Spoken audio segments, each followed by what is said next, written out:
दानापुर में फुलवारी शरीफ के खानकाह मुजीबिया में 407वां उर्स मनाया गया। इस मौके पर फुलवारी शरीफ में मुख्यमंत्री नीतीश कुमार पहुंचे और ताजुल आरफिन रहमतुल्लाह की मजार पर चादरपोशी की। इस दौरान उन्होंने बिहार की तरक्की, शांति, सौहार्द और भाईचारे के लिए दुआ मांगी। उनके साथ मंत्री जमा खान, जेडीयू नेता श्याम रजक, फुलवारी शरीफ नगर परिषद अध्यक्ष आफ्ताब आलम समेत कई कार्यकर्ता मौजूद थे। किया है, यहाँ पे आकर उन्होंने दुआ की है कि पूरे देश प्रदेश में अमन, चैन, शांति बना रहे। मैं नीतीश कुमार जी ने आपने देखा होगा कि ये पटना में पहली बार नहीं है, बराबर ये जाते हैं दरगाहों पे जाके दुआ मांगते हैं। उन्होंने आज भी दुआ कराया है, दुआ खुद मांगा है कि देश के अंदर अमन, चैन, शांति रहे। खानकाह मुजीबिया में 407वां उर्स है और आज हजरत मोहम्मद रसूलुल्लाह सल्लल्लाहु अलैहि वसल्लम की जो में पैदाइश की है, तो इस मौका पर हम तमाम लोगों को मुबारकबाद देना चाहते हैं और यही दुआ करते हैं कि अमन चैन रहे बिहार में और मुल्क में, और तमाम लोग एक दूसरे के मिलजुल कर रहें और रियासत का और हिंदुस्तान की तरक्की हो। डिप्टी सीएम विजय सिन्हा की बुलेट प्रूफ कार रास्ते में ही खराब हो गई। लखीसराय के दौरा पर डिप्टी सीएम थे और इस समय उनकी बुलेट प्रूफ गाड़ी खराब हो गई। इस गाड़ी को मैकेनिक को बुला करके ठीक कराया गया। बता दें आपको कि विजय सिन्हा की अति सुरक्षित गाड़ी पहले भी कई बार खराब हो चुकी है। उन्हें जेड प्लस की सुरक्षा मिली हुई है और इसकी वजह से उन्हें बुलेट प्रूफ गाड़ी मिली हुई है, लेकिन पुरानी होने की वजह से ये गाड़ी कई बार खराब हो चुकी है।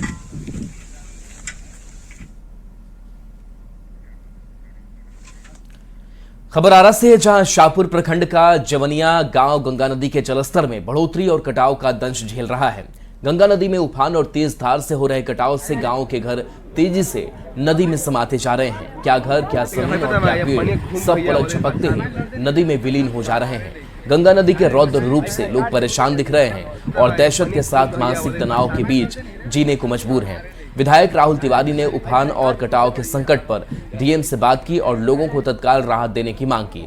आपदा की घड़ी में बक्सर कोइलवर सुरक्षा तटबंध पर सामुदायिक किचन शुरू कराया गया है। जगदीशपुर एसडीएम और डीएसपी के साथ प्रशासनिक अधिकारी गांव के आसपास कैंप किए हुए हैं ताकि लोगों को किसी तरह की परेशानी ना हो।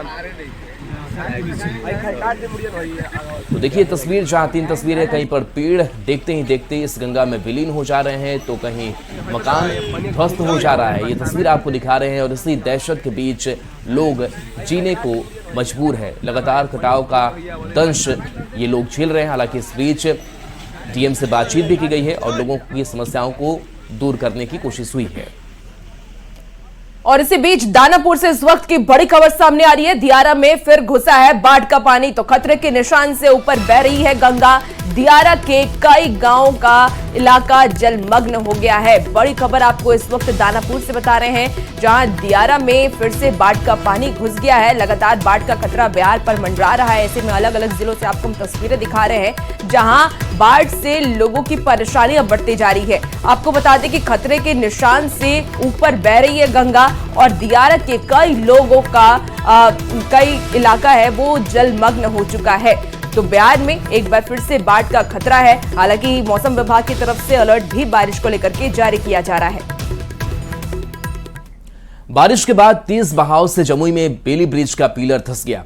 सोनो प्रखंड के बरनार्ड नदी पर 1 साल पहले ये बेली ब्रिज बना था। पिलर धंसने के बाद बेली ब्रिज झुक गया है। कोई बड़ा हादसा ना हो इसलिए तत्काल बेली ब्रिज से होकर आना जाना बंद कर दिया गया है।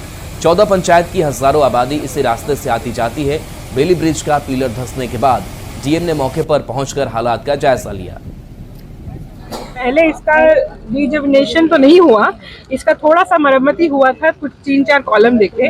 अभी इसके लिए हमने टेक्निकल टीम भी जो है आरसीडी की पुल निर्माण निगम की, उसको भी बुलाया है। वह अभी तारापुर तक पहुंचे हैं।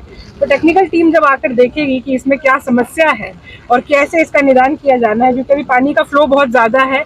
जान माल की सेफ्टी और सुरक्षा ज़्यादा इम्पोर्टेंट है, सबकी जान की सुरक्षा ज़्यादा इम्पोर्टेंट है।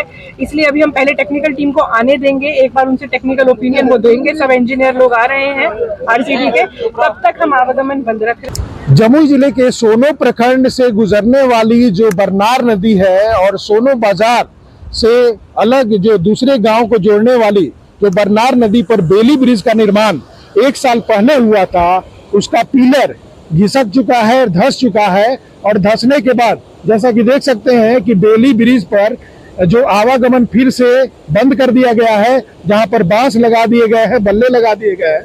हम तस्वीर दिखाना चाहेंगे जो बेली ब्रिज है उसकी जो पिलर है, देख सकते हैं कि पिलर धंसने के बाद जो बेली ब्रिज है एक तरफ से झुक गया है और कोई हादसा न हो इस कारण आवागमन को बंद कर दिया गया है।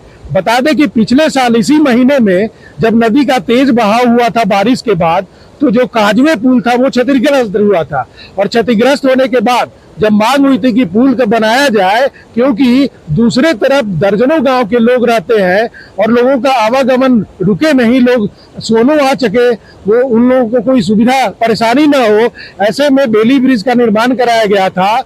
जहां पर जो काजवे पुल क्षतिग्रस्त हुआ था वहाँ यहाँ नीतीश कुमार, सीएम नीतीश कुमार भी आए थे और उसके बाद जो बेली ब्रिज का निर्माण कराया गया था। इस बार भी जो तेज बारिश हुई है और बारिश के बाद जो बहाव है नदी में, उस कारण जो बेली ब्रिज का जो पिलर है वो धंस चुका है और उससे फिर एक बार परेशानी बढ़ गई है। बेली पुल का निर्माण हुआ वो भी ध्वस्त हो गई है। पीएसपीएल जो उसका है पिलर धंस गया है, धंसने के कारण पुल टेढ़ा हो गया और आवागमन पूर्ण रूप से बाधित कर दिया गया है। बैरिकेटिंग लगा दी गई। आबादी है उधर नदी के उस पार सोनो प्रखंड के 10 पंचायत हैं, जिसका मुख्य आवागमन का साधन यही पुल है। और खैरा प्रखंड के 5-7 पंचायत, खैरा प्रखंड का भी माने जो है बाधित हो गया। इससे आवागमन को बाधित कर दिया गया है। जिला प्रशासन के लोग आए हैं, विभाग के लोग आए हैं और पुल पर आवागमन को बंद कर दिया गया है। और बेली ब्रिज जो 1 साल पहले निर्माण किया गया था उसके पिलर में को धंसने से, और जैसा कि नदी में बहाव है, आशंका है कि कहीं और बड़ी हादसा न हो जाए, इसलिए एहतियातन फिलहाल पुल से आवागमन को बंद कर दिया गया है। केसी कुंदन, न्यूज़ 18, जमुई।